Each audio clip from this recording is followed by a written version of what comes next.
8 non-sewing items you can use for sewing. I love testing new sewing tools, but there are actually a lot of items you can use for sewing that are not intended for sewing. Here are my 8 favorite non-sewing items I use for sewing, and I think you already have most of these at home. So we will start with number 1, which is using cardboard or fabric to sew through bulky seams. When you're sewing through multiple fabric layers and you meet a seam connection, which is quite higher than the rest of the seam, you may notice that the presser foot has a very difficult time going smoothly through that bumpy seam. And this happens because the presser foot is trying to climb or go down at the angle, and the sewing machine just cannot smoothly feed fabric through the feed jogs and creates those teeny tiny stitches that don't look good, especially if you're doing top stitching.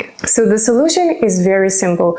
When you're moving closer to that bulky seam, you want to go ahead, lift the presser foot, slip a piece of cardboard or several layers of fabric under the presser foot so that it elevates to the same level as that bulky seam, and it can equally press the fabric down and feed it smoothly through the feed jogs. In this way, even if you're sewing through multiple fabric layers, you will get equal nice stitching and the entire sewing process will be so much smoother. This task can also be performed using a seam jumper, which is a dedicated tiny small tool.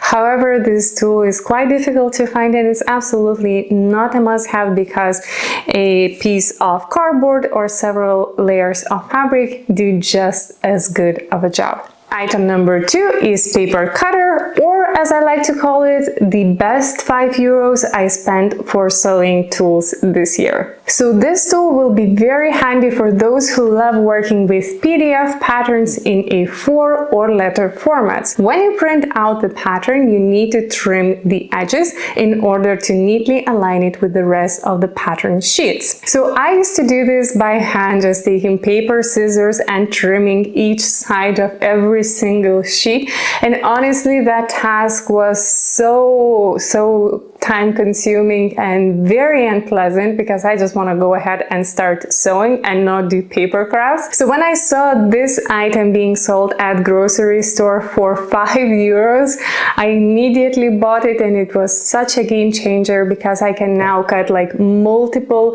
sheets at once, and it's so time consuming, and it was definitely worth the 8 euros that I paid for this tool. So this is definitely something you wouldn't necessarily think as an item for sewing, but it has sped up my pattern assembling process so much. Non-sewing item number 3 is washable kids markers. So this was a suggestion by one of the viewers, and when I first read it, it was such a genius idea.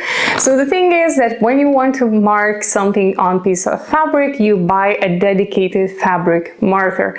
Now the issue is that they are very expensive, and one fabric marker costs 3 euros, while the pack of washable kids markers cost 3 euros for 12 pence. I absolutely love this suggestion from the viewers, so thank you whoever recommended using washable kids pens for marking fabric. Item number 4 is spray starch. While spray starch is usually used in ironing, it can be used for sewing as well, especially if you like to sew fabrics that just keep rolling. So to use it is very simple. You take fabric, you spray with the starch the fabric edge, press it until the starch is dry and the fabric is not rolling anymore. This is so useful, especially if you like sewing fabrics like jersey that just likes to roll up all the time, and it's just so frustrating to sew. And when you finish sewing, you can just wash the garment and the starch goes away. Now, the good thing is that if you don't have a dedicated starch spray, or if you have hard time finding one in the store, you can actually make it at home. This is what we used to do back when I was a kid. My mom used to mix water and I think potato starch and create the starch spray herself. I don't know exact proportions and exact starch that should be used, but this is something that you can easily Google and find how to do at home. Item number 5 is use construction paper for making patterns. So you know that I love making my own patterns, and pattern paper can be pricey and very difficult to find depending where you live. So what you can use instead of pattern paper, you can take construction paper, which is very, very thick and very, very cheap, and use it to create your patterns. This is what we used back at sewing school. Now, when you take the roll of construction paper, unroll it, it tends to want to roll back again, but you can easily solve it by just simply pressing it with the iron. I use construction paper all the time. It's very thick and very cheap, and I think the roll costs like 8 euros for a very, very large amount of paper, and this is something that I love using. I would like to take a moment and introduce you to the sponsor of the video, Skillshare. Skillshare is the largest learning community for creatives. I've recently been inspired to take 2 of their classes. One of the classes that I am taking is how to draw using sewing machine. This is something that I've seen being done once at the fair, and it completely blew my mind because you can create such beautiful paintings using a simple sewing machine. This Skillshare class goes through all the details you need to start creating paintings on your sewing machine, and what I like best about it, it also includes a project that you can make and really lock in the knowledge that you learn during the class. Not only that, but you can also see what other members are creating using information they learn in the class. And the second class that I'm currently taking is on how to manipulate fabric and create different